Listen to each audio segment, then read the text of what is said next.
The movie Avatar came out in 2009. Does anybody remember that first Avatar movie? All right, we've got a few, so you'll know what I'm talking about. I had to go back and watch parts of it this past week because it has a theme in it that I wanted to get a little more information about, and that theme is metamorphosis. Now, in that film, Earth is in terrible shape. We've used up all the resources of the planet, and we have to look elsewhere. So humans travel to this distant planet called Pandora, which is beautiful. It's unspoiled, gorgeous nature, and filled with minerals and resources that humans want. Now, on this planet, there are also a type of people, a native people, that are very tall and very blue, and they have tails. And they are called the Na'vi people. And these people are considered primitive because they live really close to nature. They live actually in the roots of a huge tree, a tree of life. And directly under this tree is where the richest source of the mineral deposits are located. So the human military decides that they are going to send in a spy to infiltrate the Na'vi people and get them to move away from their tree so that they can mine the ground underneath and take the resources that they want. And if they can't figure out how to move these folks, they will kill them. That's the plan. So they choose a Marine named Jake Sully to be the spy. And scientists grow an avatar body for Jake in a lab. It is a big blue body with a tail, and it's made specifically for Jake. And when Jake falls asleep in his human body, they transfer his consciousness into this avatar body. So when Jake wakes up, he is in his new body. When he falls asleep in the avatar body, he wakes up in his human body. So he wakes up in his avatar body and he goes out looking like a Na'vi person into their tribe to spy on them. Now, the Na'vi people are not stupid. They know that Jake is not a real Na'vi person, and they want to kill him. But in this very strange scene, there is a sign from their tree of life, their great spirit, that shows them that Jake is special. All of these little seed pods that look kind of like white, floating, glowing jellyfish come down out of this tree and they land all over Jake's big blue body, and he's glowing white. And the Na'vi people see this and they understand that their spirit of their planet has communicated to them that Jake is special, and they need to welcome him into their tribe. So they do. He is a spy. And he is learning all kinds of things about these people, and he's reporting it back to the military. He's had a change in his body, but not necessarily a change in his heart. But eventually, he does. He begins to see these people as valuable, as inherently good, as people who are worth saving, a planet that is worth saving, a way of life that is worth preserving. And he begins to advocate for the people that he has come to spy on. He is going through a process of metamorphosis where he is changing. And this, of course, reminds me of our reading this morning, because in our Bible we have stories, 2 of them, of human metamorphosis. Now, in our story that Evelyn read for us this morning, Jesus goes up on a mountain and is transfigured. That word transfigured, the Greek there is metamorphos. It is metamorphosis, according to Mark and also Matthew. And that word, our translators didn't really trust us with, because we don't really know what that means or what that looks like, and transfigured is a little bit safer for us to use. But what is metamorphosis? What does it mean exactly? I didn't trust my memory. I looked it up to see what it said. And the dictionary says that metamorphosis is a change in a person or a thing in both form, the outside, and nature, into something completely different by natural or supernatural means. So it is a change in both the outward form and the inward nature of a person or a thing. And this is the word that Mark uses to describe Jesus. Now, what in the world can that mean? Let's look at the text just for a second. We'll go back through the story, make sure we understand what's happening. Jesus goes up a mountain, he brings 3 disciples with him, and he begins to glow. In Mark's gospel, it's his clothing that's glowing so bright that they can't really see him, is the picture that I have from reading the text and the articles about it. Luke's gospel says that Jesus' face glows. Then 2 people come to talk to Jesus. The 2 biggest figures in the Old Testament, Moses representing the law and Elijah representing the prophets. They have been gone from this planet for centuries, and yet here they are. And Jesus has a conversation with them that we are not able to hear, and it is not recorded, which means for us, it is not important. Otherwise, Mark would have something in there for us to know. And then a cloud descends, and the disciples are terrified as a voice comes out of this cloud and speaks. And Peter, being so scared, says, I can build houses for you. I can build a house for Elijah and Moses and for Jesus.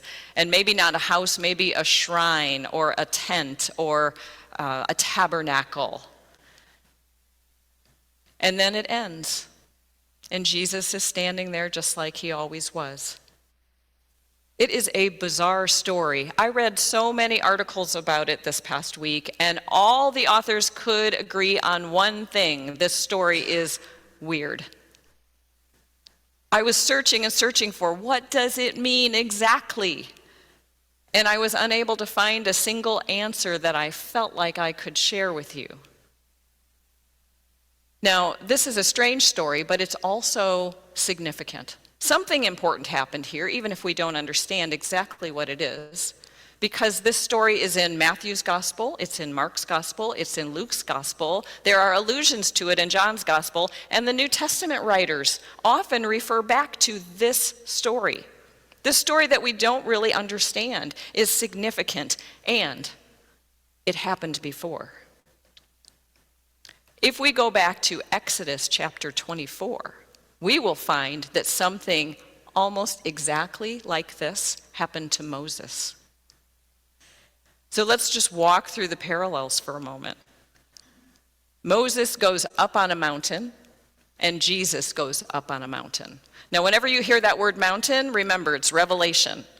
People thought God was up there somewhere, and if you went physically up on a mountain, you were closer to God. And so you would be able to hear better, and you could have a dialogue with God, a conversation, and you would understand something. So they both go up on a mountain.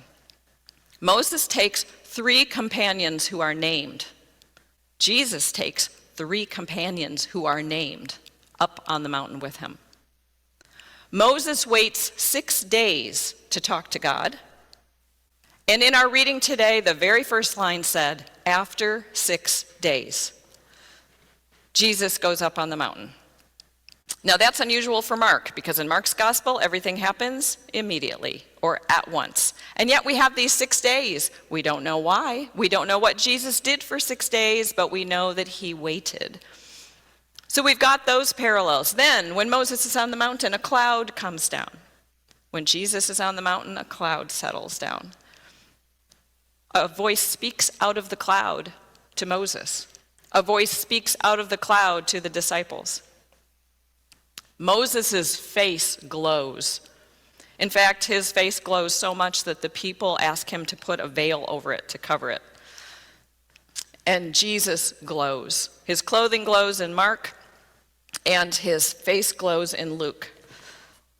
All right, so some of the scholars that I read suggested that this story was about resurrection, but Joel Marcus, who's my go-to scholar for Mark, says it's not about resurrection. Not at all. And he has many points that he makes about why that's not true. But when I looked at other scholarship, Dorothy Lee is one, Stevenson, Kim, more from Joel Marcus, there was a number of articles that I read. They were kind of all over the place, and they simply said at least Dorothy Lee said, that Jesus wants us to see who he really is. Now that makes sense for Jesus, but what about Moses? Moses' face was glowing as well. Moses had almost the same experience. So did all of that happen to Moses so that people could see who Moses really was? We have a little tension here. What has happened? Why is it that Jesus and Moses have the exact same experience? So hold those two for a moment. Don't forget about Jake Sully, who has gone through a full metamorphosis into an alien body and an alien person. And I want to give you one more illustration of metamorphosis. And that is simply the caterpillar. We saw the video, right? The caterpillar goes through metamorphosis. So even in nature, we see it. The caterpillar hangs upside down, sheds its skin first, and then creates this chrysalis around its body. Once that chrysalis is complete, it secretes enzymes that digest its body. That chrysalis is kind of like a stomach, and it digests itself. So at one point in that process, if you were to open that chrysalis, liquid would pour out. Bug soup. Now, when the caterpillar hatches out of that little egg in the beginning, it has in its body these little microscopic things called discs. Those discs are groups of cells that have the blueprint for the butterfly in them. And they are already in the caterpillar from day one. When it's in the chrysalis and it's completely dissolved in its liquid bug soup, as soon as that happens, those discs begin to grow. And they multiply, and those cells multiply until the parts of the butterfly are formed. And then the butterfly comes out of the chrysalis, completely transformed. Metamorphosis to the full. And we do that too. Now, if you don't believe me that we are all in a state of metamorphosis, just look at your hand for a minute. Is this the same hand that you had when you were born? I hope not, because you would have been a really funny looking baby. This is a very different hand than we had when we were born. We are all in a process of metamorphosis from the very first day that we arrive on this planet. Our bodies are changing. We only need to look in the mirror to know that that's true. Now, some source on the internet that I did not double check said that the adult human has over 30 trillion cells in its body. So you all have at least 30 trillion cells, and not one of them was present when you were born. Not one. You are completely different on the outside. The metamorphosis of form has already happened. The inside, though, is a different story. Now, as we go through life, we realize that life is change. It's all about change. Sometimes we feel like we are hanging upside down and we don't know which way is up.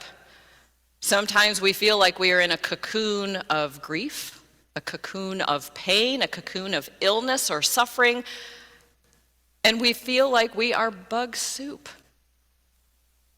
But in us, God has placed by divine design everything we need.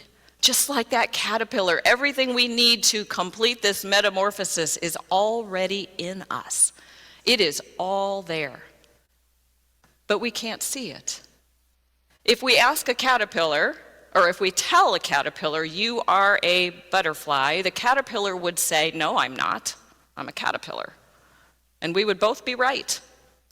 The caterpillar is a caterpillar, and the caterpillar is a butterfly, but it doesn't see it. So when Dorothy Lee wrote in her article that Jesus wants us to see who he really is, that made sense to me. For all of us to see who Jesus really is so that we can see who we really are, so that I can see who all of you really are, to know that we have that divine presence in us that makes us people who are valuable people who are worth saving, people who are worth loving, and people who can get through any kind of difficult, growing pains kind of situations like grief and loss and illness, and know that we are going to come out okay on the other side, even when we have to lay this body down.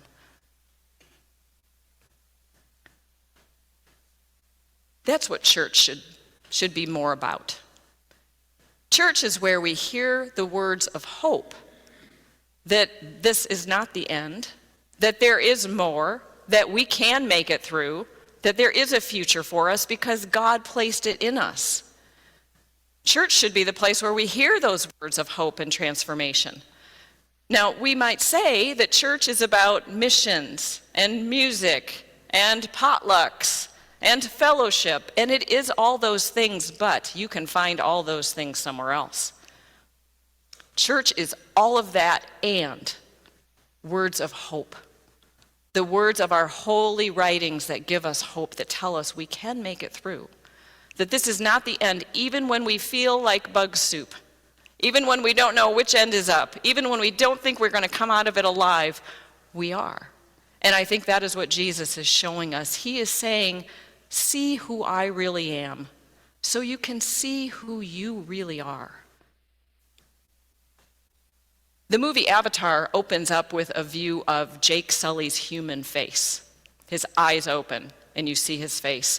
And the movie ends with a view of Jake Sully's Na'vi face, looking down on his blue face and his eyes open. Right beside him is his human body, no longer living. But he has gone through this complete metamorphosis, and he is alive. And I think that is what Jesus wants us to see that there is not an end, that we are simply going through this metamorphosis of form and nature. And one day we will find ourselves on the mountaintop talking to those who have gone before. They are never lost. They are never gone from us. Those are the words of hope that I think that Jesus wants us to remember. That, I think, is the significance of these transfiguration stories. Now, those Na'vi people do one other thing really well. When they greet one another, they do not say, hello, hi, how are ya? They say, I see you. It doesn't mean I see you sitting over there. It means I see who you really are. I see you.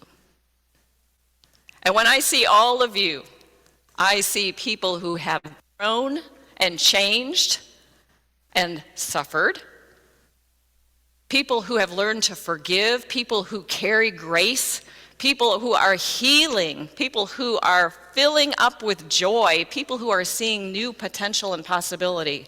I see you.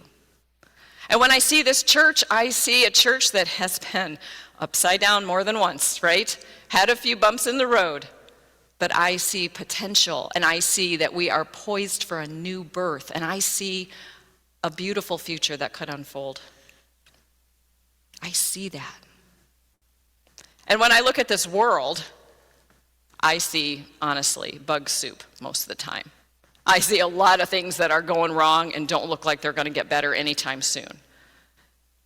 But that is okay, because we know that's all part of the process of metamorphosis.